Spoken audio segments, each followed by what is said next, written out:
What have you made out of Missouri's rush defense so far this season? Yeah, I think they're pretty great.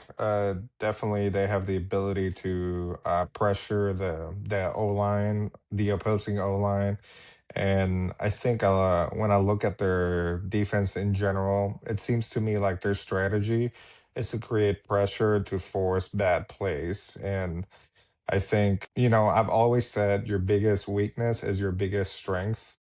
And when your strategy is, I want to pressure the quarterback, the running back, whoever, you also leave a lot of holes open. And I wonder if that's some of the issue where there's this thought that they need to sacrifice coverage in order to create pressure. I don't know. I think we need more tape on that.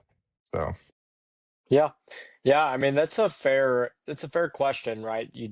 I mean, Missouri doesn't blitz a ton, but you do wonder if that could be a reason.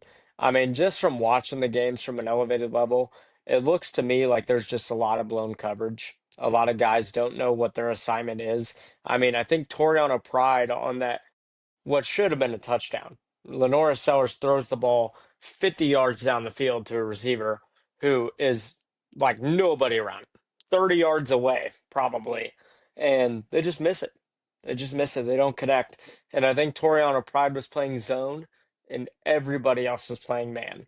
And that was just one of those plays where I'm like, man, that was bad. Like that should have mhm. absolutely been a touchdown for South Carolina.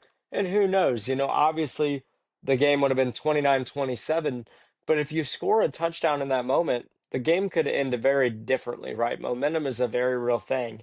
So who knows how that game ends, and we could be on this podcast talking about Missouri being 3-1 instead of 4-0. But Right. it didn't happen that way. So it's just one of those things. If you're Missouri, you have to clean that up, right? In SEC play, you're going to play against some dang good quarterbacks. They're going to play against John Mateer. They're going to play against Marcel Reed. They're going to play against Diego Pavia. So if they want to win those games, stopping the run is certainly one part of it, and they're doing an excellent job. But on one side, you got a report card that says A plus run defense, and on one card you got like D right now. I wouldn't say it's an F because apart from explosive plays, they have been pretty good.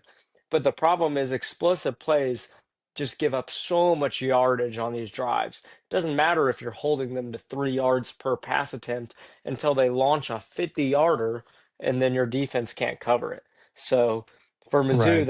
they've got to cover that better.